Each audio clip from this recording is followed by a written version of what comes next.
Capricorn! Kamusta? Welcome back to Pinay Angel Tarot. This is your June kapalaran para sa mga Capricorn. General love reading. So, maaari mag-resonate o hindi. Pero pag nag-resonate, comment nyo para alam ko. Kamusta kayo, guys? Comment present para alam ko andyan kayo.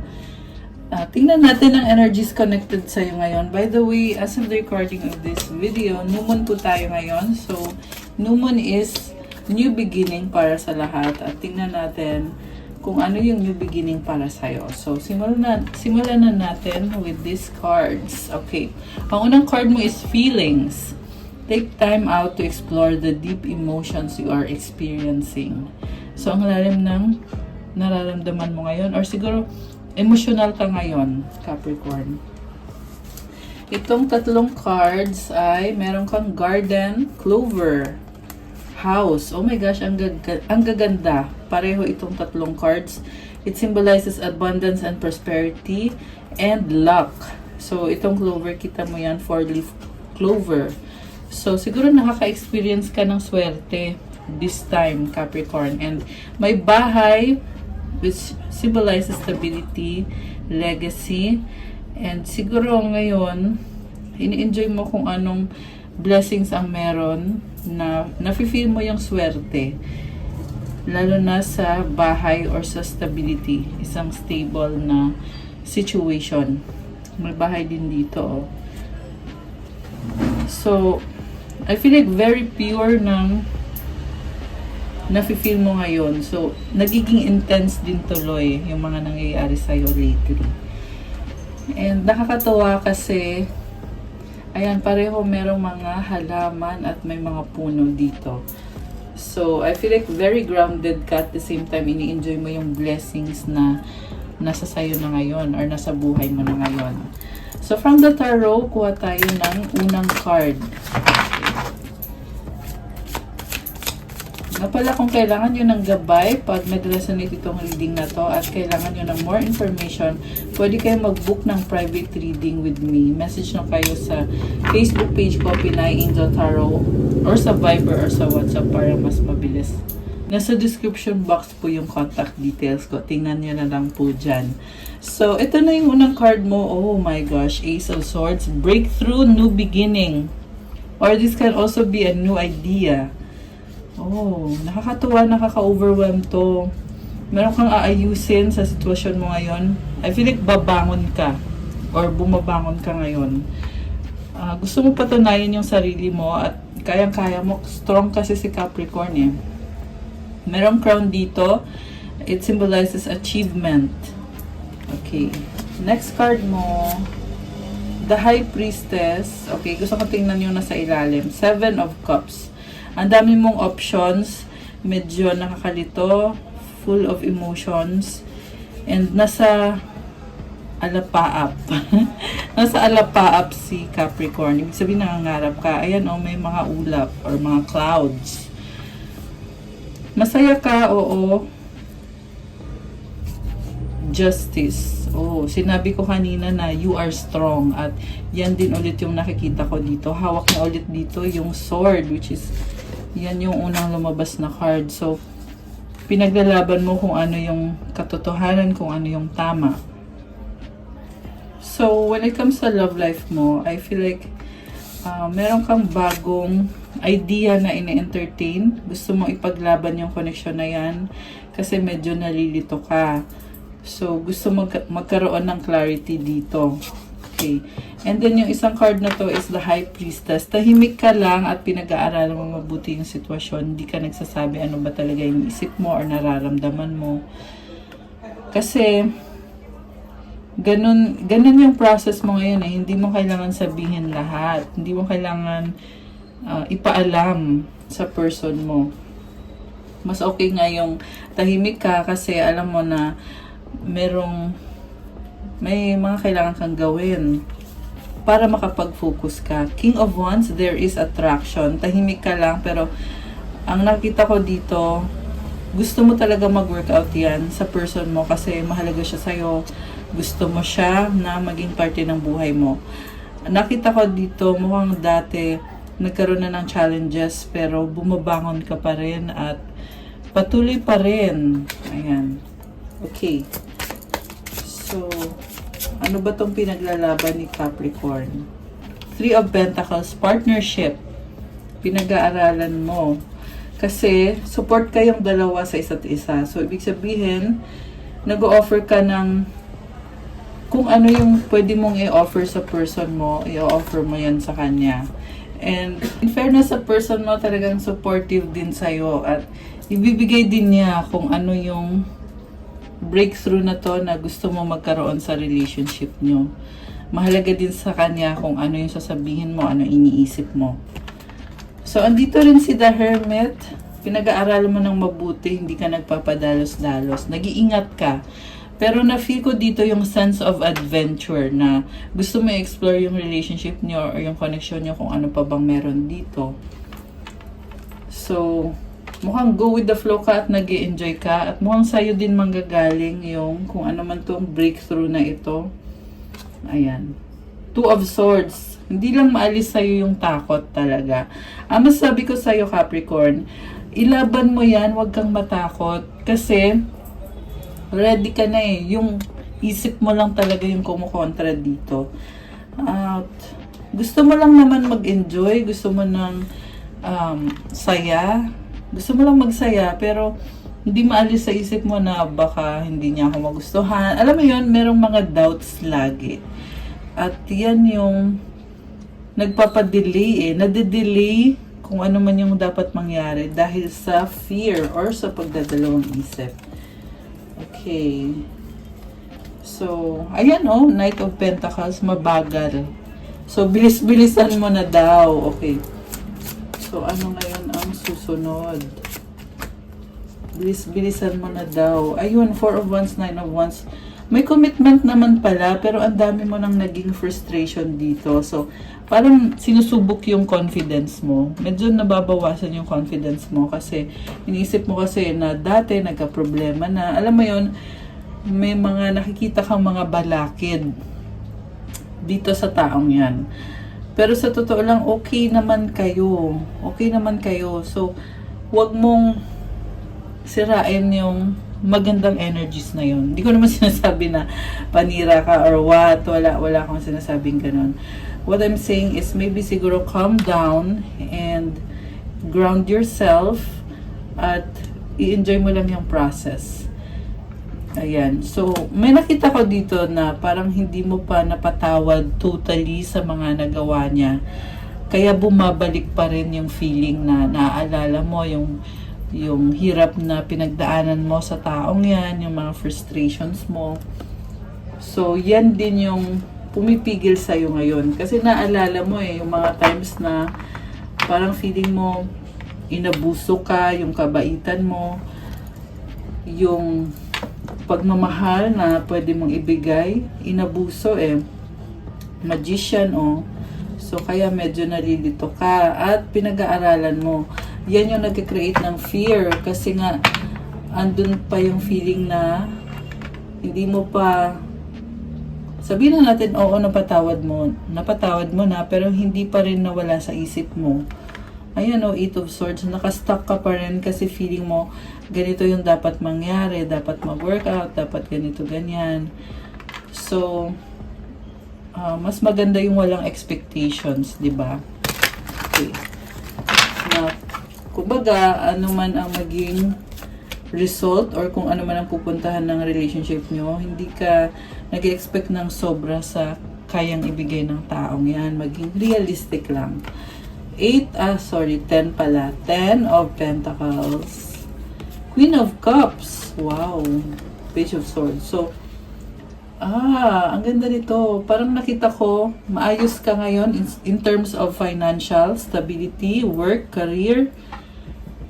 Masaya ka sa mga naging achievement mo. Kaya parang nako-curious ka, ano kayang susunod? Ano kayang susunod na magiging achievement ko or ano susunod na gagawin ko? And parang gusto mong, the reason kung bakit gusto mo mag-offer sa kanya is dahil gusto mo lang magsaya, gusto mo mag-celebrate. At mahal mo din ang taong yan. Malakas ang intuition mo ngayon, Capricorn. Okay. So, congrats sa achievement. Possible to guys na merong perang paparating or matatanggap ka. Ayan. Nice. Oh, King of Swords. Uy, tumalon. Okay. Ace of Wands and the Tower. Oh, kaya pala tumalon. This is another new beginning. Oh my gosh. So, kaya pala tumalon kasi andito yung Tower, which symbolizes na you're stepping out of your comfort zone. Kaya, nagsastruggle ka eh. Natatakot ka na bago to, yung approach mo sa kanya, bagong-bago. What if hindi niya ma-appreciate or, alam mo yun, again, this is about fear and doubts. Kasi, pinag-aaralan mo talaga at gusto mo i-manipulate yung situation. May gusto kang i-offer sa kanya, natatakot ka lang na i-reject niya. Okay. So, ano bang nararamdaman ng taong yan? Yan yung malaking tanong. So, ito, tingnan natin kasi may lumalabas na cards. Knight of Swords, biglaan kasi. Parang alam mo na mabibigla itong person na to, kaya ikaw mismo kinakabahan ka. So, tingnan natin, ano bang feelings niya? Ito, may sumusunod pang cards. Oh, the Death card. Okay. King of Cups. Oh my gosh.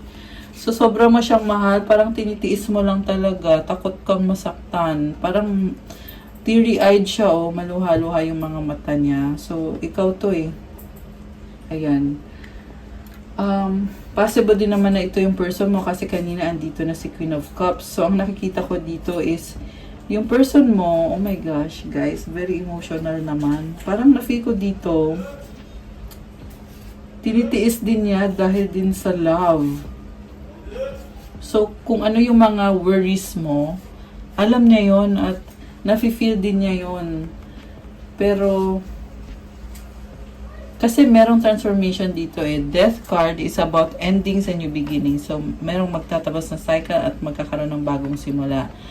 So, itong offer mo sa kanya na communication or kung ano man tong offer mo, magdadala din ng pagbabago sa kanya and mukhang naghihintay siya. Mukhang naghihintay tong person na to. Gusto din niya magkaroon ng positive change. Okay, clarify natin. Four of Cups, Two of Wands, the Magician. So, yung person mo, medyo malungkot siya, emotional, at naghihintay, nag-aabang. Nakita ko dito, ready na siya eh. So, ibig sabihin, magandang balita. Kasi, di ba parang ikaw natatakot kang lumapit sa kanya, takot kang i-reject. Sa part naman niya, hinihintay ka niya. Kasi, gusto na niya magkaroon ng new beginning. So, pareho lang kayo na gusto niya ng bagong simula. Sabi dito, ready na siya. May magician card siya. At gusto niya i-manifest yung connection na ito. Which is, magandang balita yon, di ba? Bakit gusto niya i-manifest? Nagkaroon kayo, guys, ng mga struggle nitong person na to. For the past 4 months, 4 weeks, ayan, something like that. Or yung iba, 2 months or 2 weeks. And, ito, ngayon, parang sinasabi niya dito, gusto ko nang ayusin to, Capricorn. Sana maayos na to kasi hindi na ako masaya sa mga nangyari nito mga nakaraan. At gusto ko na i-enjoy kung anong meron tayo. Ready na ako. Yan ang sinasabi ng person mo. Kasi feeling niya, may chance pa dito. Ayan, oh, 5 of Pentacles. 5 is a number of change. So, gusto niya ibalik yung balance. Kasi feeling niya may kulang eh. May kulang pa. So, kailangan sa'yo manggaling. Kasi, ikaw yung hinihintay niya. Ganon ka-special sa kanya. Sabi ko nga kanina may lumabas na partnership dito. Page of Pentacles, gusto niya mag-apologize. Pero parang medyo nahihiya siya sa'yo. Parang nanliliit siya sa sarili niya for some reason. And, wow, 10 of Cups. Ikaw yung happiness niya. Oh my gosh! Okay, ngayon gusto kong kumuha ng card from this deck. Alamin natin yung feelings ng person mo, Capricorn. Okay, ano bang feelings ng person ni Capricorn. Yung naghihintay sa kanya, yung taong nagmamanifest sa'yo. So, ang lumabas na cards, wow guys, the Moon, Prince of Candles, Queen of Candles, Magnum Opus. Alam mo Capricorn, imamanifest ka din niya. Ang ganda nitong card na to, oh. Sa totoo lang, sobra kanyang iniisip. Siguro feeling mo ayaw niya sa'yo. Kasi parang hindi siya nagsasalita. Pero, inaayos niya yung sarili niya at lumalakas ng loob niya. At sa dulo, success to eh. Itong Magnum Opus na card. So, ibig sabihin, magkakaroon ng movement dito sa connection na to. Ayan, so, gawin mo lang kung ano yung gusto mo. Kasi, hindi ka niya i-reject. Yun kasi yung fear mo eh, na baka i-reject ka ng taong to. Pero sabi dito sa cards, mukhang naghihintay ng tamang panahon tong person mo. I love it. Oh my gosh. Justice. Oh my goodness. The Sun. O, diba? Leadership, new beginning. So, number 11, number 19. Tapos tumalon tong card na to, 8 of Cups. Okay, so, tumalikod. Oh my gosh.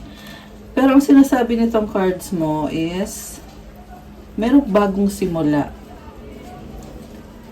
Someone will make a move and this time, more positive and more optimistic. Maraming ups and downs pero guys, napakaganda nitong bagong simula na to. Okay. 8 of Cups. Okay, bakit tumalikod siya? Clarify natin. Okay. So, ito na, tumalikod, nagbabalik bagong simula. Yun na yun. Pero i-clarify pa rin natin. So, parang siya yung nasisi eh, kasi tumalikod siya. Wheel of Fortune. Oh my gosh, guys. So, ito na, yung tumalikod, haharap na. Wheel of Fortune kasi bumabalik na eh. Expansion and growth, stability. Merong number 10, which is leadership. Itong Sun card, number 19, which is equivalent to number 10 din yan kasi 1 and 9 is number 10. So, parehong bilog, oh. Ayan, bagong offer, expansion and growth. Kita mo yung sun rays. Ayan, ang ganda. It means na very positive itong connection na to. Plus, meron kayong Magnum Opus na card. Ayan. I feel like you are very strong right now, Capricorn. Yung manifestation mo, spot on, makukuha mo. Okay? 3 of Wands, waiting. Yung kakahintay mo, napapa-overthink ka. So, minsan mas okay din talaga na gawin mo na lang. No? Parang yan ang sinasabi dito eh. Kasi the more na naghihintay ka, the more na alam mo yun, merong mga scenario na hindi naman dapat or wala dapat sa eksena pero ayun, alam nyo na yung sinasabi ko. 4 of Swords, this is about healing. Mag-heal kayo guys pag nangyari na to. So kaya ka naghihintay kasi feeling mo nag-heal ka. Okay, pero ano bang dapat gawin ni Capricorn? Oh, tumalon yung Empress. Okay, naging Empress in reverse. So, pag nag-heal ka na, ayan. Kasi nakita ko dito, wala kang ginagawa eh. Kasi pag naka-reverse siya, parang kumbaga, waiting pero unhealthy siya eh. Number 3, oh. Ayan, kita nyo yan, number 3. Itong isang to, number 3 din. Ayan, 3 of Wands and the Empress is number 3. So, pag naka-reverse, ibig sabihin, hindi ka grounded dito eh. Kasi, yun na nga, like I said, nakakapag-isip ka ng negative. Tuloy, kakahintay mo. So, on the other hand, kapag ginawa mo yung sinasabi ng intuition mo, pag hinarap mo yung taong yan, ayan, magiging ganyan, magiging positive. Diba? Okay. Bottom of the deck, the Chariot. Ayan, sabi dito, gawin mo na, go na.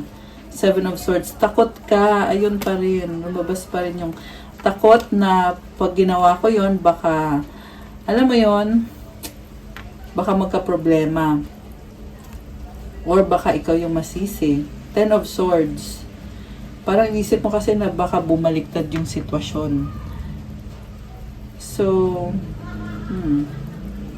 ayaw mo nang bumalik sa dati. Kaya ka nagkakaroon ng fear. Okay. Anong outcome dito for Capricorn's love life? Anong outcome? Grabe, ang daming cards na gustong lumabas. The Moon, Nine of Cups, Six of Wands. So, healing. Nakita ko pa rin gusto mo mag-isa. Kontento ka at masaya ka na. Parang nakikisama ka dito. Parang sinasabi mo, okay, hayaan ko na lang siya kung anong gusto niya. Siya na lang bahala. Parang ganun na lang.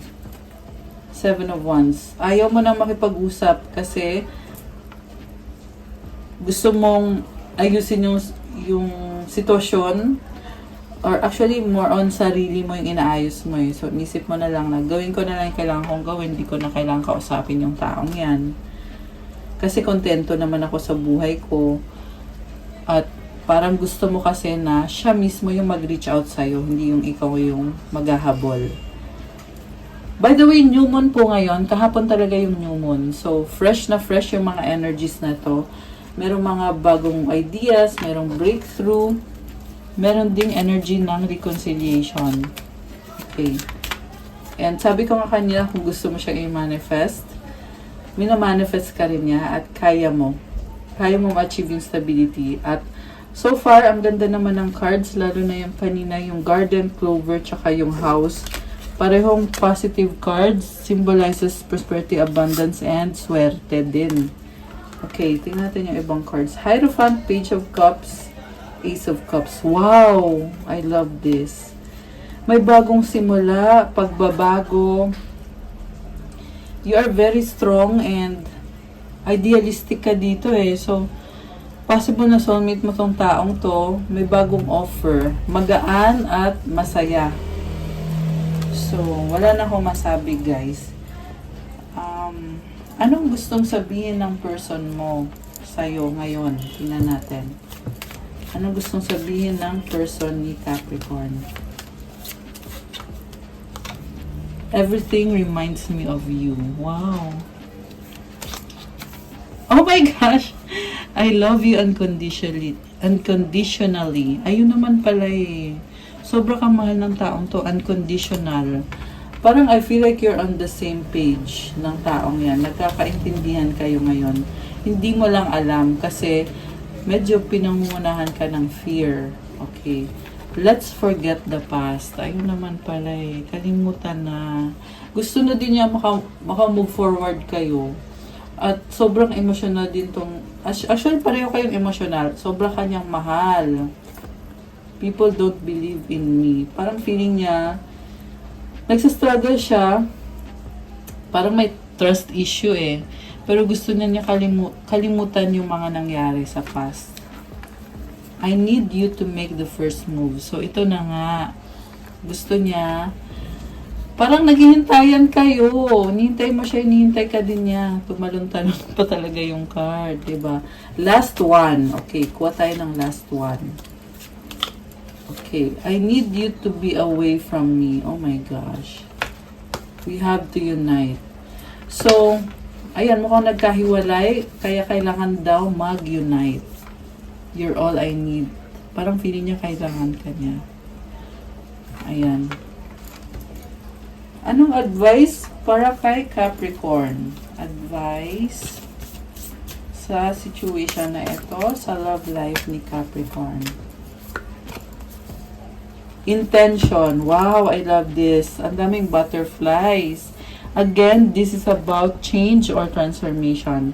Intention is simply allowing the will and the mind to align and move in harmony. May I always focus on the highest. My intention is that all God's wishes for me come true. So, alam mo, napakaganda ng intention mo. Again, nafe-feel ko dito na this is a wish granted. Ayan, nakakatuwa. This is a very positive card. And iniisip mo lagi yung makakabuti sa lahat. Kaya, kaya sinusuportahan ka ng universe. Binibigay ni God sa'yo yung wish mo. Ayan. Okay guys, that's all I have for you Capricorn for your June kapalaran. Thank you for watching. I-like nyo na tong video na to. Kung nag-resonate, i-comment nyo para alam ko. Or kung nagustuhan nyo ba. And also, kung bago po kayo, please subscribe para tuloy-tuloy lang paggawa natin ng more videos para sa inyo guys. And kung kailangan nyo naman ng gabay, kung nag-resonate kayo at kailangan nyo ng more information or kung may gusto kayong i-clarify sa situation nyo, you can book a private reading with me.